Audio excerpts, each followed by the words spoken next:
So before starting with the topic, since most of the talks during these days were focused on sites around here, around Central Europe, I want to make a very quick overview of how 3rd millennium BC looked in Iberia. So basically during 3rd millennium BC in Spain, in Iberia, we have our Copper Age. We don't have Bronze Age yet, but we see a very big social change that is also visible in the funerary ritual.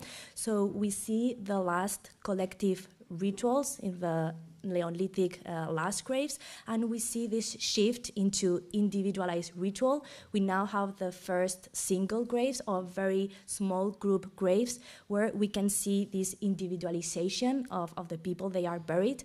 And also during 3rd millennium BC, we see the first clear signs of social inequality in the funerary record. So we now have some graves without any grave goods and other with quite rich grave goods sets that include copper objects and also other exotic raw materials like varicite, for example. And also children, they now have some associated grave goods. So that's why 3rd millennium BC, I think, is the best moment to try to explore these childhood identities. So during this presentation, I'll be using two types of data. So the first one comes from my previous research, from my PhD, where I was able to analyze near 300 non-adult individuals from 38 Copper Age sites from Iberia. The most important are shown in this map. And on the other hand, I'll be using as a case study the site of Humanejos, which is right in the center of Iberia in Madrid. It is a quite big cemetery. I mean, big for us in Iberia. We have like around 100 graves in 1.5 millennium. So I know it's tiny for what you are used here in Central Europe, but for Spain, it's not that bad. And we've been working in this site for the last years with different projects, and today I will show you some of the results.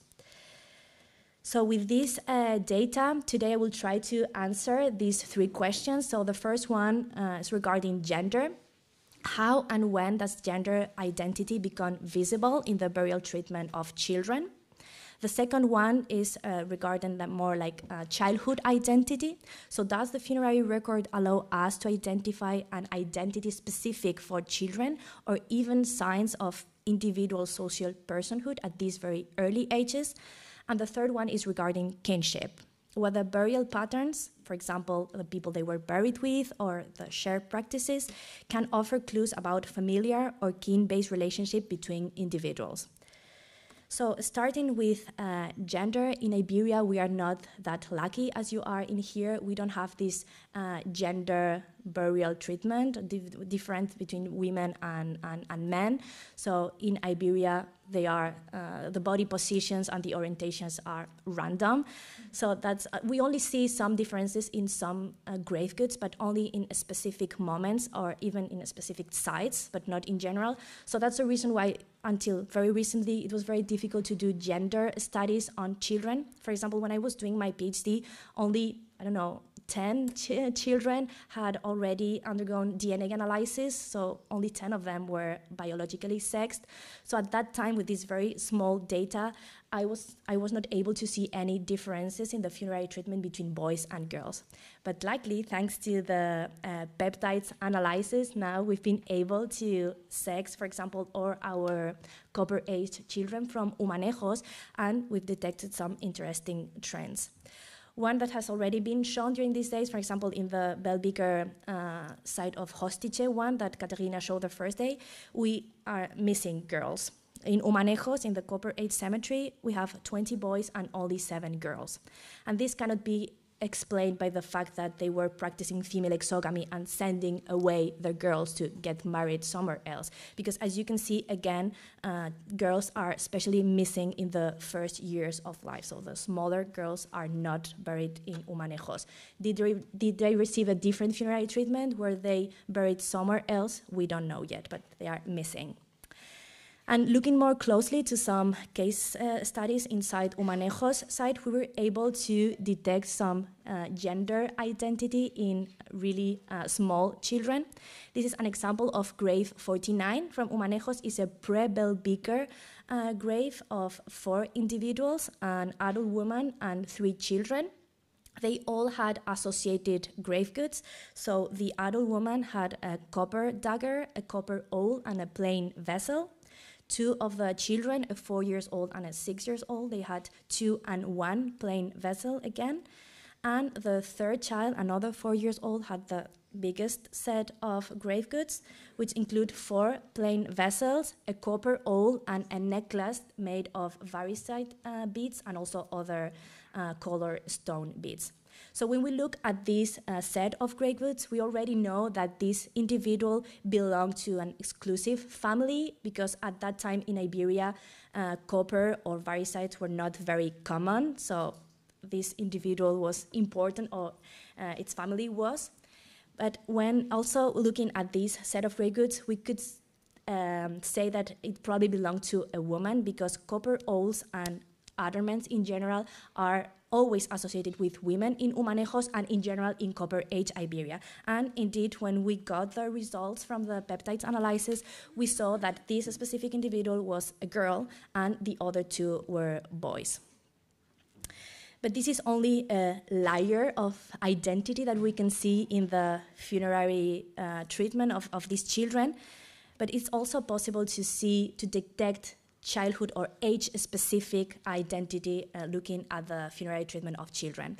And from my point of view, the best moment or the best scenario to explore this childhood identity are bell-beaker graves, at least in Spain. Why? Because they show a very standardized ritual. As you may know, it's not only based on the grave goods, the beautiful bell-beaker elements, but also they are usually buried in more complex structures, at least in Spain. They are mostly buried in hypogea or artificial caves, so not in simple pits.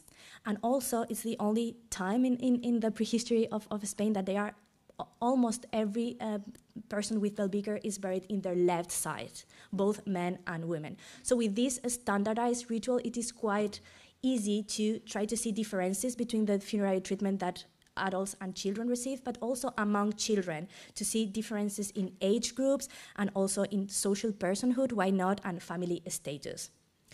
So looking closely to these children graves from Spain, we were able to detect that children younger than 4 years, they were always buried with someone else. They were never in single graves. And each time they had associated grave goods, these were always miniaturized objects, so objects that would imitate the normal shapes and decorations of normal bell-beaker vessels, but in a smaller size. So this is a really nice example from Camino de las Yeseras, a site from Madrid, where an adult woman and a 1.5-year-old child were buried together, and the woman had 2 bell-beaker decorated bowls, and the child had another one, like really similar, also decorated, but in a smaller scale. So for the next age group, children between 4 and 14, they now have access to individual graves, but these are always in very simple structures, like normal pits. But most of the times, they still are accompanied by someone else, but by another adult or other children. Again, they always have miniaturized objects. These are mostly potteries or these bell-beakers. This is a great example from Humanejos, grave 8, of a 6-year-old child that has this tiny but very, very well-made bell-beaker. I don't know if you see the scale, but it's really, really small and perfectly made. But now in this age group, we can also see other grave goods elements that are typical of the bell-beaker set, like, for example, wrist guards. This is another example from Humanejos. It's grave 6. This is a 5-year-old who had also a very small and well-made and beautiful bell-beaker, but also a wrist guard that originally its size, it was bigger, but it was cut and re-pierced to fit the size of the child. So these graves would be showing, first of all, group identity, because I guess everyone that was part of the funeral, only looking at this grave, they would say, okay, this child or this individual belonged to a certain family that had access to these bell-beaker materials. But at the same time, they were showing that this individual was not an adult because of the size of the grave goods. And why not gender identity? Because when we did peptide analysis on this individual, it shows that it was a boy. And as you may know, wrist guards are usually associated with men in the bell beaker groups. At least in Humanejos and in Spain, they are always associated with men. And also individual identity, because not every boy in the bell beaker groups had a wrist guard. So maybe this specific child had some abilities or interest, and that's the reason why they put him a wrist guard and not the rest of the rest of the boys. And finally, children older than 14, they now have access to this more complex extractor. They now have normal-sized grave goods, and they now have metal objects, including the famous weapons, halberds or daggers. This is a very interesting example from Camino de las Yeseras again, where a 16-year-old woman was buried in this quite complex extractor with a staircase. She was buried alone and with this impressive set of grave goods, including gold ornaments and also ivory beads. So basically, at that age, they were buried exactly like adults, so they were probably considered as adults. And finally, let's move to the third question about kinship. First of all, I must say that during my PhD, I realized that most of my children were buried with someone else. As you can see, 72% of them were buried in double or multiple graves. And in those cases, in most of the time, they were buried both with adults and with other children. So the truth is that we also have some single graves of very young children, even perinates, but most of the times we see the scene like down there, so children buried with other children and with adults. And at that time, the graves that had been analyzed genetically were a few, but in these very few examples, surprisingly, not genetic relationships were detected between the children and the adults buried together. And of course, there's always this person saying, okay, but this was the result of a random thing, that a child and an adult, they just died at the same time, so as a result of practicality, they just put them together in the same structure. But I don't agree with this, because sometimes we see a clear intention in burying two people together in a certain position, looking each other or sharing grave goods. So it's not the result of practicality, but it's something else. So here's an example. Well, it's the same example I showed before, but these two individuals, this woman from Camino de las Yeseras and a 1.5 years old child, they were buried together in a very small niche, but within a more complex funerary structure in the same position. They were sharing grave goods because both of them are having these bell beaker decorated bowls, one of them smaller to fit the size of the child. So of course there's a clear intention in putting these two individuals together. But surprise, when they did DNA analysis, this girl, because it was a girl, was not biologically related to the adult woman.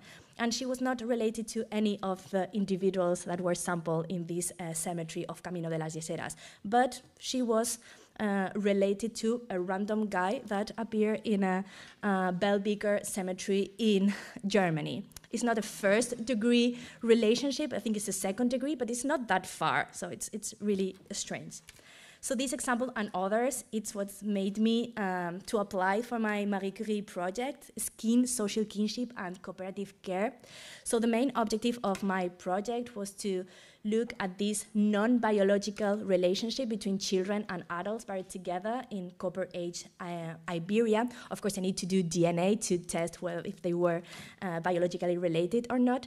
But my project is based on the idea that many societies around the world, present and past, children do not belong exclusively to the nuclear family, but they belong to the whole village or the whole community, and that's why many members of the community take care also of the children in different ways, so providing like basic care, feeding them, teaching them, socializing with them, and these individuals, these helpers also become part of the family of those children. So it's not that crazy to think that when they died, maybe they want to be together also, even though they were not sharing their DNA.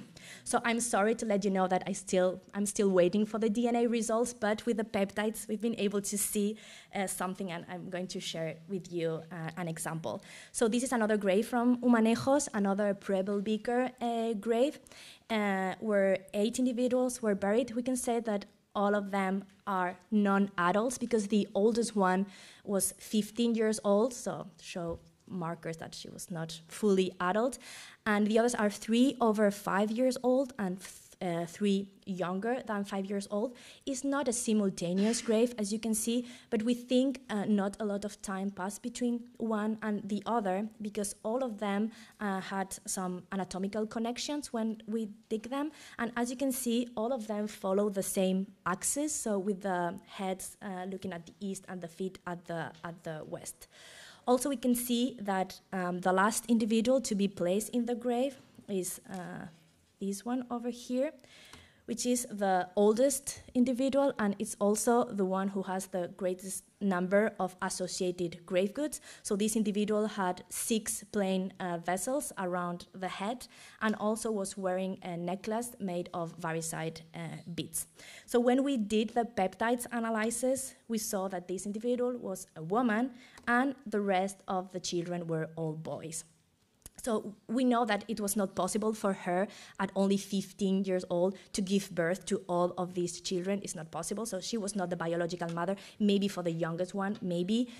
But I refuse to think that they were not related at some point because a grave full of boys, and then just before closing it, you put the oldest individual, which is a woman, with all these grave goods around her. So of course there was a relationship between them. I talk about care, but of course it's just one hypothesis, and we need so much more case studies and of course results of the DNA. This is crucial. But I hope during my presentation I show you that these children burials have a big potential not only to reconstruct the lives of these children, but also to give us new insight into how these completely changing communities of the 3rd millennium BC imagine identity, belonging, and care. Thank you.